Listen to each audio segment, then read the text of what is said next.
Hello and welcome to my research project presentation, Online Debate Impacting the Political Landscape. Today, I'm going to be analyzing how political activity on the internet, specifically debate, affects the political landscape as a whole. Firstly, the theoretical foundations of this topic.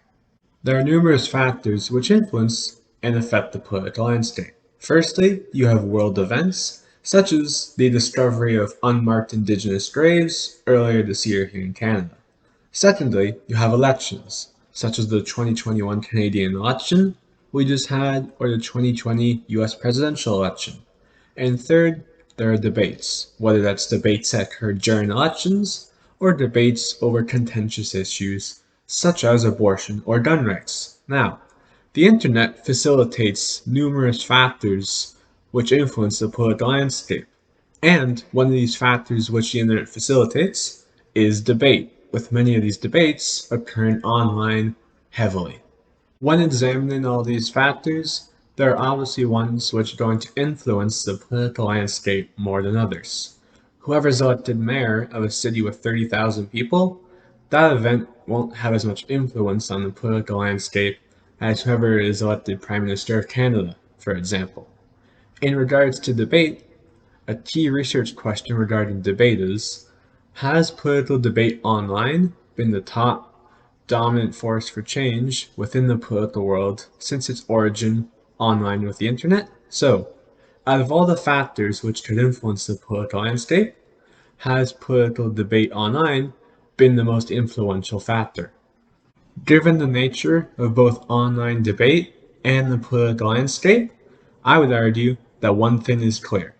Since the inception of debating political ideas online, this online political debate has become the dominant factor which is shaping the political landscape.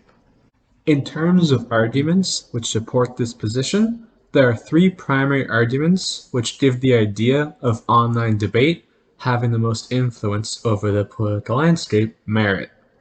Each of these arguments is supported by both theoretical information and real-world events which show this idea to be the case. The first of these arguments is that the biggest social movements of recent years find their origin online. While all movements originate from some widespread issue for a given population, the largest are also preceded by heavy debate online. Events such as the George Floyd protests in 2020 were able to spread as far from Minneapolis, where the event took place, to Toronto due to the debate and outrage the event sparked. As you recall, after the murder of George Floyd, the reaction online was filled with not only outrage, but debate on what the next appropriate steps were, whether it was defunding the police or providing significant reform so something like this didn't occur again.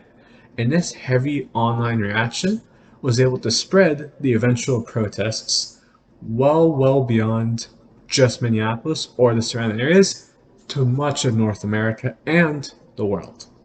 Once these movements move in person, further online activity will continue to shape the movement. It's been shown in studies that those who are more politically engaged online are more politically engaged offline, even after social movements have already moved to real-world activity, and that protests change how people use social media, leading to further political change within the movement and beyond. The second of these arguments is the fact that almost all political opinions now are formed with some influence from online debate. Firstly, the platforms where this debate occurs online, such as Facebook, connect us to many people and as a result, many ideas which compete with our own politically, and this shapes our political opinions. Our new political opinions will influence how we act in events such as federal and provincial elections, shaping the offline political world as a result of online debate. Secondly, the amount of ways a political opinion can be formed without any influence from online debate is significantly decreasing. The sheer amount of time we all spend online, in combination with how much political content is online, leads to widespread engagement with politics at various levels.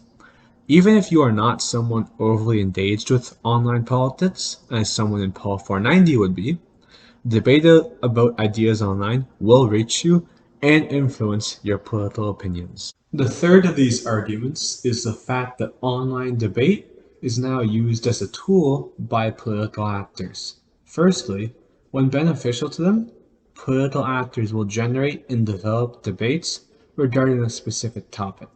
Prior to the 2021 Canadian election, there was a debate over the restrictions in place to limit the spread of COVID-19. The People's Party developed this debate in a manner which benefited them, and making their party the one to vote for if you were against COVID restrictions, and even more so if it was a deciding issue for you in the election. Secondly, when a beneficial debate already exists, political actors will exploit it for their own benefit.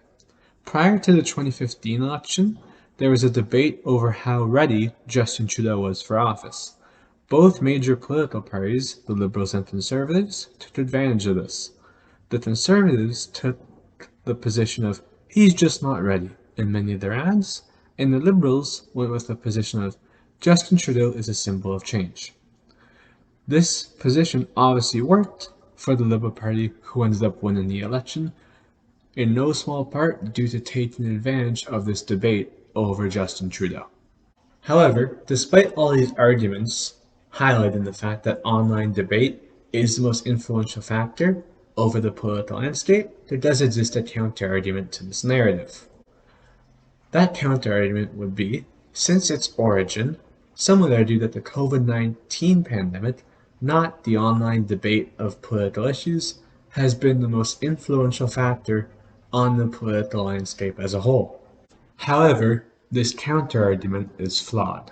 Firstly, while the pandemic has been the dominant influential factor in areas such as public health, it is still subject to the existing influences within politics. The political response of governments to the pandemic resulted in significant debate, greatly impacting any effects the pandemic could have had. An example of this is how prominent some critics of the restrictions have become, such as Chris Sky, whose individual impact has led many to not follow public health guidelines. Secondly, political events independent of the pandemic continue to influence the political landscape in ways the pandemic never could. The discovery of unmarked Indigenous graves earlier this year had a significant impact on the political landscape of Canada, and for a time being much more influential than the pandemic, with impacts such as calls not to celebrate Canada Day, which the pandemic, while influential, has not shown to be as influential over politics as these factors have been. Considering all of this information from my thesis statement on why online political debate is the most influential factor over the political landscape, to the arguments that support this, to the counter-argument of that narrative and why that counter-argument is flawed, there are several takeaways that we can extract from all of this and be able to apply that in our understanding of not only politics, but online debate in many other different topics. Firstly, while one of the realities of politics may hold significant influence, it rarely does so in isolation. So, while the pandemic might be influential over politics, while online debate might be influential over politics, or why debate or the internet themselves may be influential over politics, they rarely influence it by themselves. Secondly, the amount of control and influence the internet has on our lives on a day-to-day basis is staggering.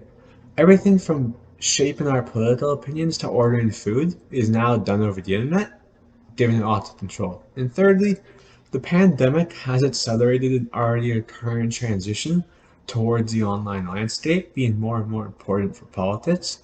We are spending so much more time now online compared to before the pandemic began, even as things reopen, that it's going to be much more important for politics than it was only a couple years ago. Thank you for listening to my presentation. I hope you learned something and have a great day.